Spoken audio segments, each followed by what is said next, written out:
book discussion, The Sense of an Ending by Julian Barnes. Just as a reminder, we do book discussions here for two reasons. One is that we want to keep a record of what we're reading and come back and see how we felt about a certain book way back, maybe in a year or two. But also we want to emphasize the fact that the purpose of this podcast is to give people a sense for what it feels like to run a hedge fund. And the hedge fund business requires reading not just as a pastime, but it is part of the business. Reading is conditioning of the mind, like an MMA fighter conditioning herself in terms of doing push-ups and runs, and then also training how to fight. The same way we in the hedge fund business, we need to have understanding of subject matter of markets, but we also need to condition our mind by reading. And I think that's why we believe reading is much more than just a pastime. So this is a discussion of Julian Barnes' The Sense of an Ending. This is not even wrong podcast. It's March 3rd, 2022. This is Crimdelco for the day. The fund is down 5%. The market's down 0.5%. For the year, we're down 25.5%. The market is down 8.7%. We're underperforming by 16.8%. Julian Barnes, The Sense of an Ending. Let me give a brief overview over the book. But before I go there, I want to just give my first impression. I think this is a very beautifully written book. Julian Barnes is a British author. And while I have my issues with British authors because by nature they use the British language in a different way than me as a non-native English speaker is used to, I think there are people like Somerset Maugham, my favorite British writer, and also Julian Barnes are eloquent enough to be artistic within use their language, but not too far into the British language in a sense that you can still understand exactly what's going on. And I think this is one thing I just really appreciate about this novel. So this novel left a big imprint on me because it's full of life wisdom, and it's also full of interesting one-liners. Things like, life happened to me, but there's very little I made happen. So those are the kinds of quotes that kind of stuck in my head. So Barnes is very good with these very sharp, pointy sentences that leave an imprint in your mind. And I think, like I said, reading is conditioning of your mind. This is kind of the equivalent of if you train and then you do intense training. Let's say you do an intense 50-meter sprint. Like that's how Barnes's novel comes across. It's a very short novel. It's nothing, maybe 200 pages or so, but and not too fine printed. So it's really a very short, nice, kind of almost dessert-like enjoyment of a novel. I'm not sure if it's a novel or a memoir. The actual content is a memoir of a person that thinks back of his on his life. I'm not sure if this is Barnes's life or not. Doesn't really matter. The story is such that a person grows up. His name is Tony. He grows up with a friend Adrian, and then things happen. Adrian kills himself. There's an old girlfriend shows up. The girlfriend had an affair with Adrian. There's some intricacies, some things happening. In the end, it becomes a little bit of almost a thriller type situation, but this is not a thriller, no murder, no nothing like that. It's a little bit complicated at the end. I don't want to give it away, of course.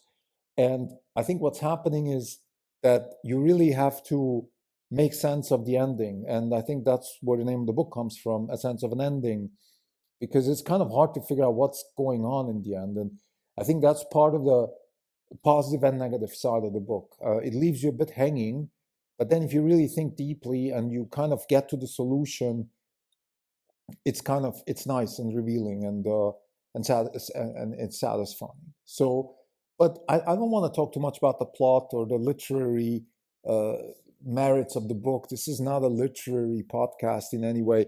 I think what I want to talk about is just like, what did I take away from this? And I think, like I said, the one quote, life happened, but there's very little I made happen. I think this is the fundamental, crucial point that I took away from this book, which is that we are living as people and time happens. And there's two types of times. Time is the clock, the thing that ticks, and there's time that we make happen. And that is the thing maybe that Einstein thought when he spoke about space-time, which is sometimes it goes fast, sometimes it goes slow. What that just means is think of space-time as a gigantic vector space, and you can kind of choose a little bit where you're going to end up in that vector space. There's the initial conditions that you can't do much about, your birth, your zip code, and Barnes talks about this actually, birth, zip code, all that stuff. And then things start happening. And in this particular novel, the author continuously writes about how little he did to make things happen, how he kind of went with the flow. And then in the end, there is certain things that he actually made happen that he never thought he would make happen. Bad things, not good things, let's say. And it just shows two things. One is that we always have a certain influence on things, even if we think we don't. So that's one thing. But most importantly, also, second, that sometimes passivity and lack of action is action too. And this is just a tangent here, side note. The current situation with Vladimir Putin is such a situation. If we do nothing, we're doing something. We're letting him get away with it. So we need to act. We need to make things happen. We need to make things happen according to the way we want it.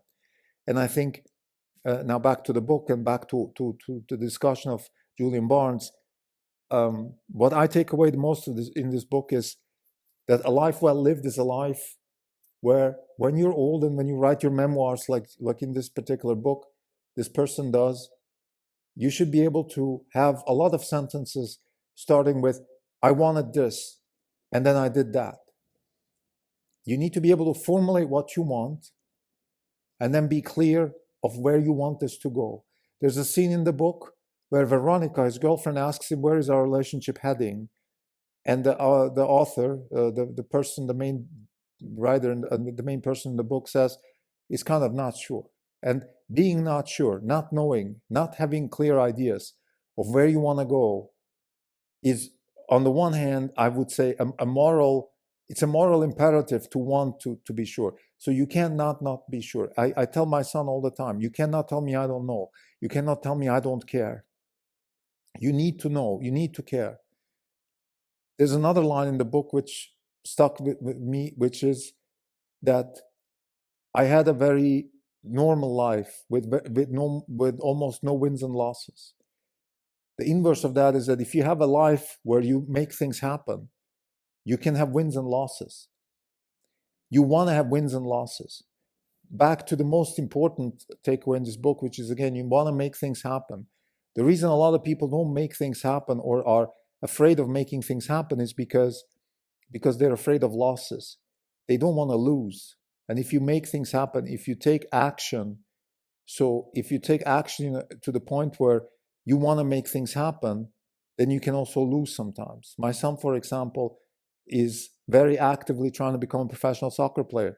It's something that he manifests. It's something that he wants to happen. And there's another line in the book which says that once there's very little difference in thinking you have the guts to make it and actually having the guts to make it. There's very, very little different because you're going to act the same way. And it's about the action. And this is what people in LA call manifest, which is if you manifest, let's say, if you think you can become a professional soccer player, or you can become a Nobel Prize winning physics person, or something like that, whatever. If you can have success in your field, if you just think you can, you actually will have it because you will start acting accordingly. And the action is what defines a person. Action is what defines a person. In the sense of an ending, the author talks a lot about the fact that we tell ourselves the story of our life. I'm right now in the process of writing my memoirs, and I am telling the story of my life. I'm telling it to myself and potentially in the future to my readers. It's the story of my life.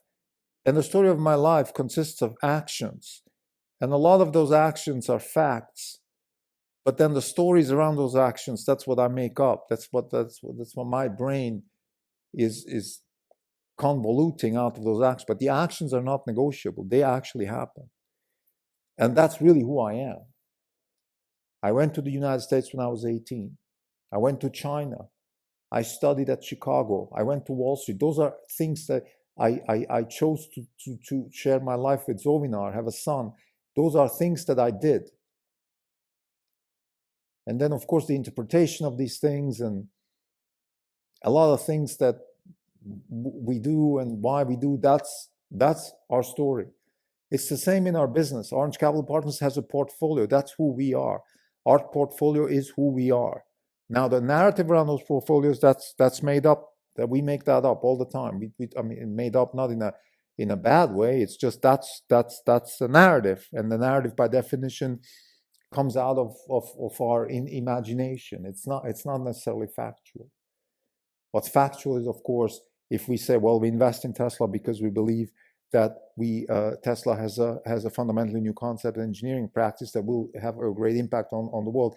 That's true. We really believe that. But we could be wrong about the whole thing. Maybe Tesla is not going to have a big impact. Doesn't matter. The action defines us. It's not our narrative. It's the action. So the narrative of a person, in the sense of an ending or anywhere else, is, while important, not the key is the action. And the action is defined by what you think you can be or what you think you want to achieve in life. And not having an opinion about these things is also having an opinion. That means that you choose to let things happen. You choose time to tick instead of ticking the time, or instead of making, you let life happen instead of making things happen in life. To me, this is the biggest takeaway. There's a little bit of an intrigue, like I said in the book, about somebody's diaries who committed suicide, the question why they committed suicide. Then there is a certain person involved that you're not really sure what her role is. Things happen that are not so clear. So there's a lot of that stuff which gets sort of unveiled in the end, but not really. And that's why the book's called The Sense of an Ending. You kind of have to make sense out of this ending. I think it's clever, it's interesting, it's fun and entertaining. But besides all of this, again, I think this is a book that also helps you really think towards the purpose of life is to act. Action is what defines you. This is almost existential. This is existential. This is existential in a way that it's what you do defines who you are. So it's very Albert Camus-ish here. Very Camus. I'm not necessarily subscribing to it. I'm not a fan in the sense that I have Albert Camus posters in my room or anything like that. But I do subscribe to the notion that actions define you. And I also subscribe to the notion that having an idea of who you are and what you want to be will actually help you become that, because that's going to define your actions. Thank you.